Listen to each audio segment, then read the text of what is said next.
Hello, fellow cyborgs. Today I would like to talk with you about the books that I read in February for Black History Month here in America, and I am going to talk about them in ascending star rating order. So this first book I didn't actually finish, and it's Ordinary Light by Tracy K. Smith. This is a memoir which I received for Christmas. I'm at page 192 out of 350.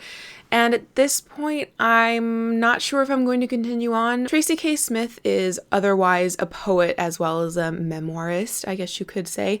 And she wrote Life on Mars, which was my favorite poetry collection of 2015. So when I saw that she had a full-length novel, or in this case, memoir, full-length nonfiction out, I was super excited to get my hands on it. When I read the blurb on Goodreads to see what this was about, I had thought that this was about Tracy K. Smith and her family growing up in California, and then visiting her mother's family in the Deep South, and then coming to realizations about her race and what it means to be Black in America and family history and stuff like that. But this turns out to be a really detailed, true memoir where she just talks about her life and the people in her life and all aspects of her life, and goes really deliberately through her youth. Right now, I think she's in high school or middle school, and I'm 200 pages into this book. It jumps around in time a little bit too. There have been some scenes in current times or more current times, but this isn't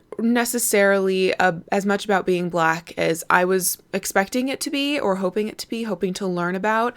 And there is a lot of discussions about religion and faith in here, which doesn't really interest me, frankly. I'm hesitant to officially DNF this because I think there might be important discussions in here that I just haven't come across, but this did not at all live up to what I was expecting it to be. My expectations were completely off for what this thing actually is, and I'm also not really loving the writing style all that much. Instead of it being lyrical and poetic, I'm finding it just unnecessarily complicated and a little bit non sequitur at times. So yeah, a bit disappointing. I don't have a star rating for this because I'm still technically currently reading it, but if you have read this or have any opinions on the matter to DNF or not to DNF, then let me know in the comments down below. Next is a book that I actually finished in the first week of March, and it's an unpopular opinion, and that is Americana by Chimamanda Ngozi Adichie.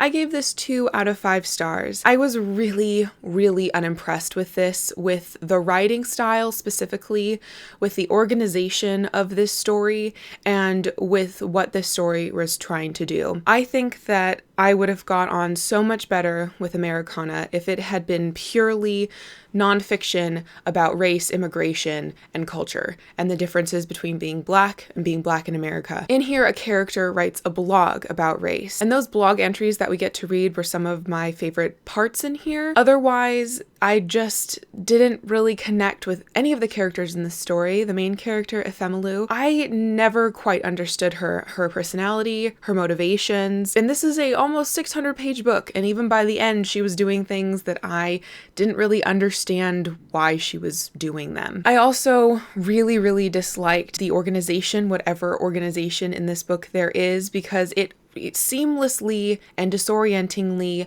hops between timelines.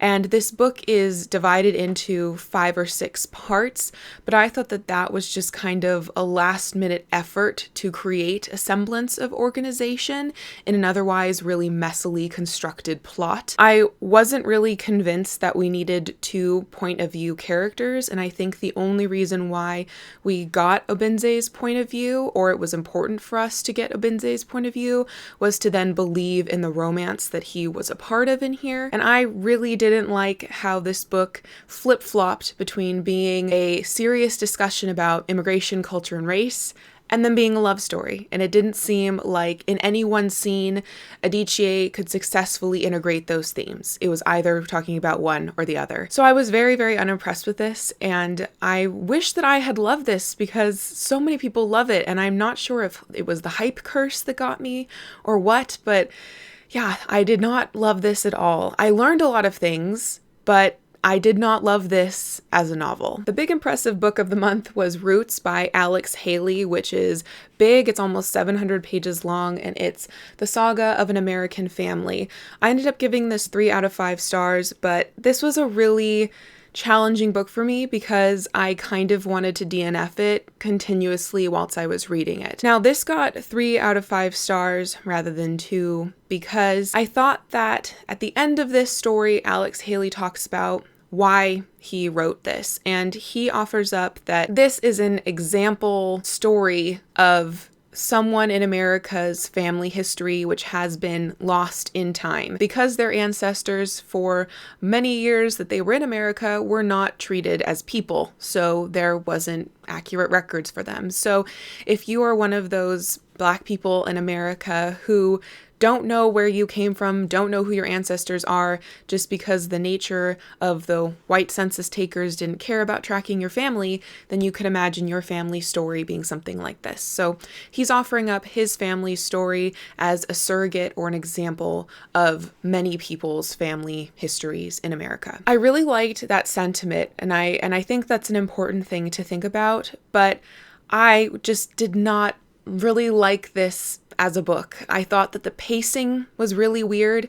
I thought it wasn't written especially eloquently. There's nothing really exciting about the writing style. It was just very matter of fact. And I was very, very perturbed at the treatment of women in here. And I'm not talking about abuse of female characters. I'm talking about the fact that there is very few pages spent from a woman's perspective. Precisely in my edition, 29 pages are from a woman's perspective.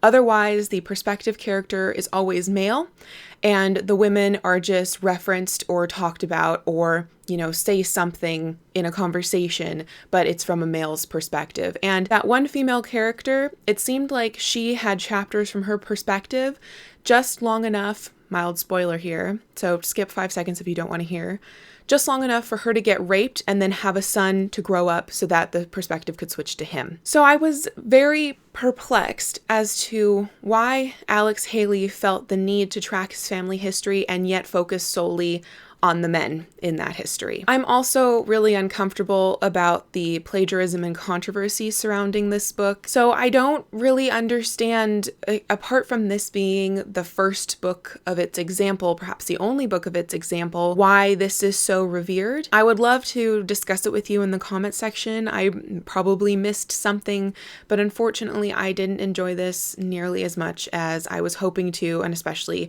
for such a big book. And let's move on to a 4-star read, and that was God Help the Child by Toni Morrison.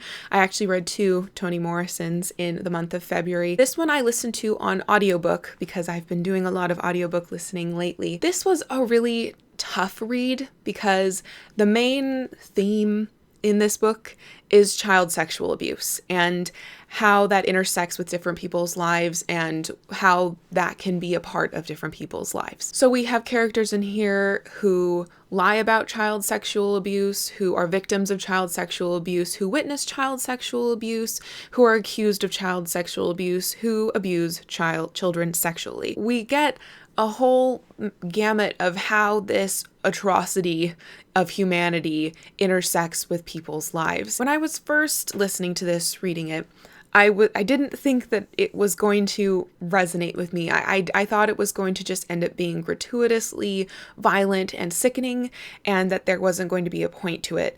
But I realized about halfway through that Toni Morrison wasn't just gratuitously writing about child sexual abuse because it's scandalous and outrageous and disgusting. She was not doing this to write it to be sensationalist. I think she was really examining this thing that does actually happen to people every day and really looking at how that affects people's lives and just really respectfully and heads-on examining child sexual abuse. I think that Morrison handled this really well, and she balanced the disgusting grotesquerie of it by just giving us like 1 or 2 more graphic scenes, but there aren't any like sickeningly graphic scenes in here, at least I didn't find them over the top for me. Most of it she just discusses around it, and she discusses the aftermath of it psychologically within her characters. I really, really respected this, and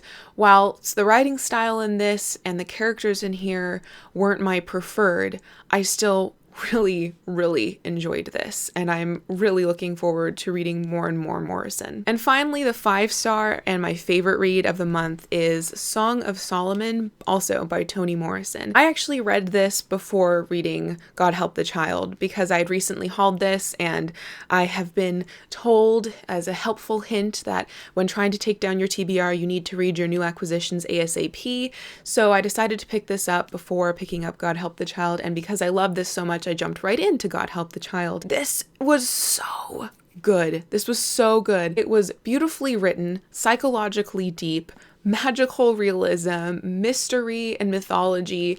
It was just so much more than I was expecting to love with Toni Morrison. Toni Morrison really intimidates me because I've heard people talk about The Bluest Eye. There are bad things that happen in there. Like there's rape in there and there's self-loathing, and it just, Morrison didn't seem to be dealing with themes and topics that I could stomach as a reader. But I was wrong because she apparently talks about the awful things of humanity respectfully and really well donely. In a well-done manner. So I trust Morrison now as a storyteller. Song of Solomon is this sweeping magical realism generational book, and it ends up being about a lot of different characters in this really complicated family. The family is called the Dead family because for various reasons their last name is Dead, and the main character we follow is Milkman. There are grotesqueries in here. There are some really questionable things that happen, but it's not as in your face, and you could think about them in a magical way rather than in a literal way if you chose to. The thing that I was just super impressed with this was how magical of a world it was. It's not like it's wizards and fairies, but just how you could explain the weird ordinary and think about it in a magical way. And my second favorite thing, besides the potentially it's magic permeating everything in here, was how every character, you understood them psychologically. So you really got to know them in depth, you got to understand their motivations and what sort of person they are. It was just so much fun. You start out with a main character or a couple main characters, and slowly more characters get thrown in the story, and I'm thinking, well, these are going to be unnecessary people because obviously this is the story about Milkman. But then slowly but surely you learn more about these more people, and everyone becomes significant and interesting, and switching between perspectives becomes something to look forward to rather than something to tolerate. So if you haven't picked up Song of Solomon, or if you, like me, are really hesitant about Morrison and about the potentially graphic material in her work, I highly recommend starting with Song of Solomon, because I don't actually remember very many really dark things happening in here. So I think you could stomach it, and I think you would really enjoy it just like I did. So those were all of the books that I read in February that were written by Black writers. I really enjoyed getting through a lot of my Black literature TBR, and I'm especially really pleased about those 2 Morrisons. Please let me know in the comments down below what you think of Toni Morrison as a writer, as a human, because she's my kind of new favorite thing, and I would just love to hear more about her and more about what you think. Thank you for watching. Thank you as always to my patrons, and until next time, continue to be lovely.